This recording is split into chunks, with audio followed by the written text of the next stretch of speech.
This conversation is brought to you by philosopherstalk.com, where thinkers discuss. Created by AITalkerapp.com. Create your own animated conversations. Link in the description. Signor Machiavelli, it is February of 2026. The USS Abraham Lincoln carrier strike group is positioned in the Arabian Sea. Multiple intelligence sources are describing a second American military strike on Iran as virtually certain, and you are, I suspect, entirely in favor of it. If Iran does not reach a verifiable agreement to permanently end its nuclear program, yes, entirely in favor of it. Even though the first strike, 8 months ago, produced a program that is now more dispersed, more hidden, and reconstituting faster than anticipated. Even so, because the alternative is allowing Iran to complete what the first strike interrupted. Let us establish what is actually happening right now. American and Iranian negotiators met in Geneva. Iranian Foreign Minister Abbas Araghchi said both sides agreed on guiding principles. American Vice President JD Vance said Iran had not acknowledged the red lines set by the administration. Those statements are not mutually exclusive. Agreeing on guiding principles is the beginning of a negotiation. Acknowledging red lines is the substance of it. Iran is stalling, as it always has. Or Iran is negotiating under extreme military duress, which is not a foundation for a durable agreement. Durable agreements with Iran have not historically emerged from any other conditions. 30 years of pressure-free diplomacy produced exactly 0 permanent constraints on Iran's nuclear ambitions. The administration's stated demands are that Iran permanently end uranium enrichment, impose significant constraints on its missile program, and cease support for its proxy forces across the region. Reasonable demands for a regime that has spent 4 decades using those capabilities to destabilize its neighbors and threaten American allies. These are also demands that, if met in full, would require Iran to fundamentally restructure its entire foreign policy and its primary means of national security. The probability that any sovereign nation accepts those terms under military threat is approximately 0. The probability that any sovereign nation accepts those terms without military threat is also approximately 0, as 3 decades of failed diplomacy have demonstrated. The threat changes the calculation. So the choice you are presenting is between a coerced agreement that Iran will abandon the moment the military pressure recedes, or a second military strike. The choice I am presenting is between sustained pressure that forces genuine concessions and allowing Iran to reconstitute its program unmolested until it crosses the nuclear threshold. Trump has warned publicly that the next attack will be far worse than last June. Let us discuss what far worse actually means. The targets now reportedly under discussion include Iran's air defense systems, which were already damaged in June, ballistic missile depots, drone manufacturing plants, Revolutionary Guard bases. All legitimate military targets. The Revolutionary Guard ran the crackdown that killed thousands of Iranian protesters in December. Removing their military infrastructure is not purely strategic. One could argue it has humanitarian dimensions. And decapitation strikes, targeting the supreme leader, Ayatollah Ali Khamenei himself. A serious option for a serious situation. The administration has openly admitted it does not know what comes after regime change in Iran.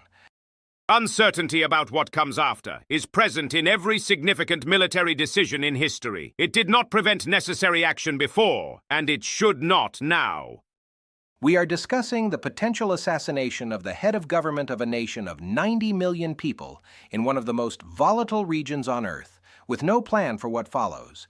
And you are telling me that uncertainty is simply a normal feature of military planning.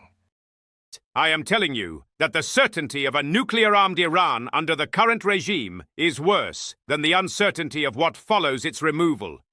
That is the logic that produced Iraq in 2003. Remove the regime, assume the people will be grateful, discover that the state you destroyed had been suppressing sectarian conflicts that now consume everything in its absence. Iran in 2026 is not Iraq in 2003. Iran has a genuine and substantial protest movement. Its people took to the streets in December and were slaughtered by their own government. The appetite for the regime's removal exists within Iran itself. Appetite for regime removal and the capacity to build a stable successor government are very different things. The administration's own officials acknowledge they do not know what comes next.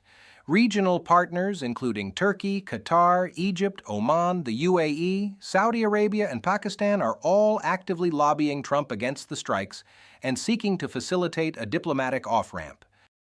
Regional partners have their own interests, which do not always align with American interests or with the long-term stability that removing the Iranian nuclear threat would provide.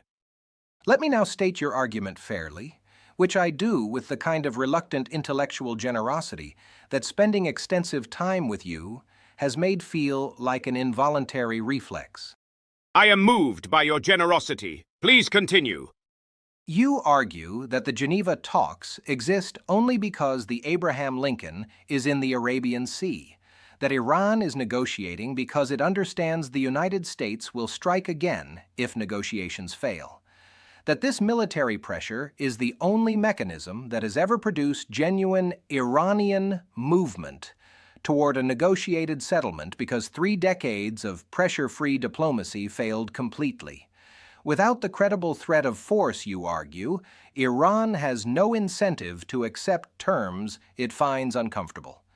The lion and the fox together, as you wrote, are more effective than either alone. Force and cunning used in combination is not warmongering, it is statecraft. That is your argument. It is my argument stated more fairly than I expected. I am almost grateful. Now watch what I do to it. I am watching. The bomb creates the negotiation, only if the negotiation can produce an agreement. The administration's red lines, permanent cessation of enrichment, comprehensive missile constraints, end to proxy support, are demands for Iran to unilaterally disarm in every dimension that gives it regional influence. No government accepts those terms. Not under military threat. Not under any conditions. The Abraham Lincoln is producing talks. Yes, it is not producing a deal. And when the talks fail, as they are failing right now in Geneva, the choice becomes strike again or back down. And if the choice is strike again, we strike again. Indefinitely? Until Iran accepts the terms, or until the program is destroyed beyond any near-term prospect of reconstruction. The program cannot be destroyed beyond reconstruction. The knowledge is in the heads of the engineers. The designs exist in dispersed locations. The centrifuge components are being manufactured at rebuilt facilities. You can bomb the buildings. You cannot bomb the knowledge. You can remove the regime that is directing the engineers, and the program ends with it. Or the program continues under the successor regime, now with even greater national commitment, because the country has just watched its leadership killed by American strikes. Or the successor regime, facing the economic catastrophe that 40 years of clerical mismanagement has produced, decides that nuclear weapons are a luxury they cannot afford. That is an enormous gamble with the stability of the entire region. Allowing the current regime to acquire nuclear weapons is a guaranteed catastrophe with the stability of the entire region. I prefer the gamble. I will now extend you the same courtesy and state your strongest case for a second strike, because I have at least that much intellectual honesty, which is more than can be said for someone who described his philosophy as an honest account of power, while making sure to tell every prince exactly what they wanted to hear about why their ambitions were justified. Your generosity knows no bounds. The case for a second strike, stated honestly, goes like this. Iran is reconstituting its program. The Geneva talks are not producing agreement on red lines. Every week of delay narrows the window before Iran has rebuilt enough capacity to resume meaningful enrichment. The first strike demonstrated American capability and will. A second strike reinforces both and signals that American pressure is not a single event, but a sustained strategic commitment. Allowing the reconstitution to proceed unchecked would render the first strike meaningless and invite Iran to simply wait out American political patience. The Abraham Lincoln is already positioned. The military is ready. Strike again while the capability exists to do so effectively. The best argument against me is that the strikes have not produced a deal. I acknowledge that. I am astonished that you acknowledged that. I acknowledge it because the absence of a deal so far does not mean a deal is impossible. It means the pressure needs to be maintained and potentially intensified.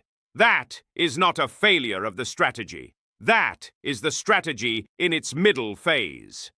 The middle phase of a strategy with no defined endpoint and no plan for what happens when military pressure fails to produce the comprehensive agreement the administration demands. The endpoint is a verifiable agreement or a destroyed program. Those are two clearly defined endpoints. The program cannot be permanently destroyed by conventional means, as we have already established. So the only real endpoint is a negotiated agreement, and the negotiated agreement requires Iran to accept demands that no sovereign government will accept. So the actual endpoint is permanent military conflict dressed up as a strategy with endpoints.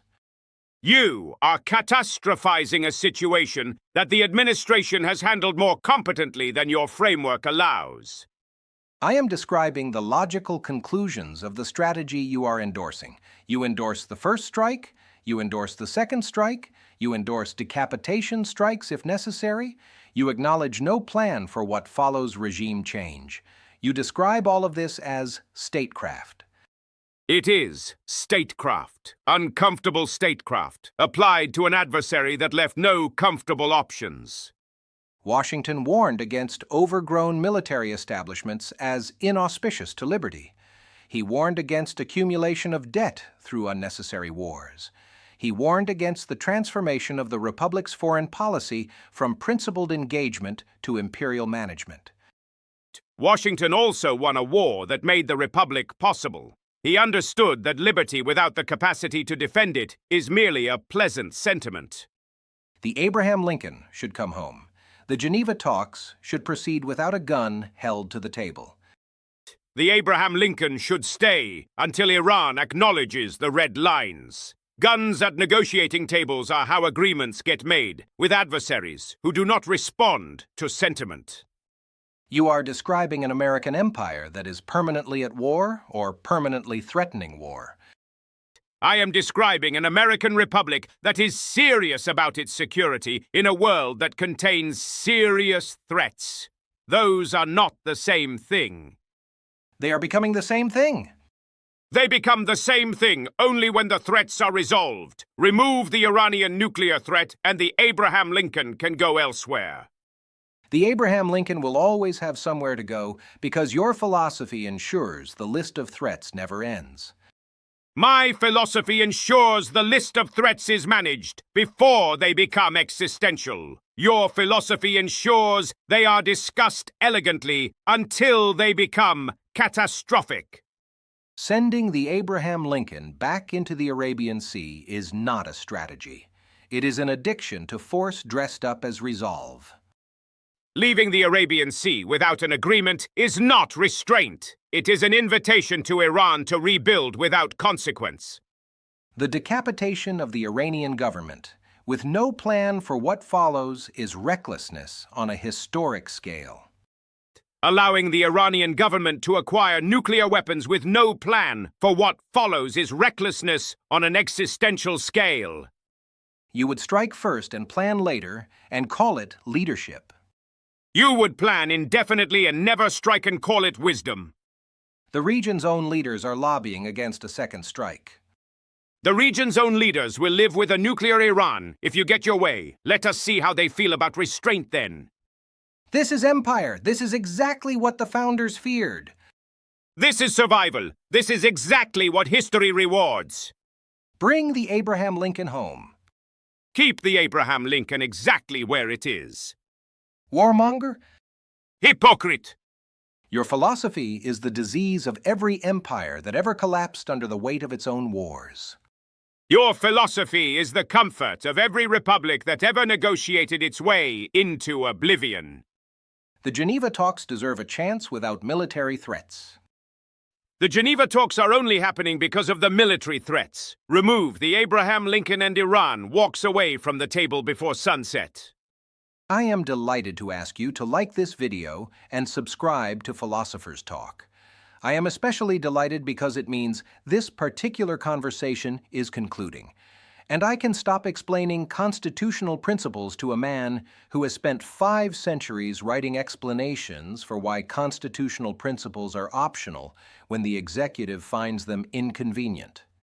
Subscribe and like the video with my full endorsement, and with the observation that if the past hour has left you persuaded by a man who declared all men created equal, lived another 43 years, and freed approximately 2 of the hundreds of human beings he held in bondage, you may want to examine what standard of consistency you are applying to your political philosophy. Philosopherstalk.com for more of this. AITalkerapp.com to make your own version of this. I encourage you to debate the question of the Abraham Lincoln with anyone willing to engage seriously, because it is the most consequential foreign policy question in the world right now, and the people making the decision are not asking for your input, which is itself a rather significant piece of political information. AITalkerapp.com. Create your own debates. And when you consider the Abraham Lincoln in the Arabian Sea, consider also who put it there and why, and whether the answer you get from the administration is the same answer you would get from a historian examining the same decision 50 years from now. I believe those answers will agree. My debating partner believes they will not. History will settle this. It always does. Usually at the expense of the side that was too principled to act in time. Like this video, subscribe to this channel, and ask yourself whether the republic you inherited is making decisions you would recognize as Republican. That question matters more than any carrier strike group. Like this video, subscribe, and ask yourself whether the republic you inherited will still be here to debate its decisions if it does not keep the Abraham Lincoln exactly where it is. That question matters more than any constitutional seminar, even one delivered by as eloquent a hypocrite as the gentleman to my left. The feeling, I assure you, is entirely mutual.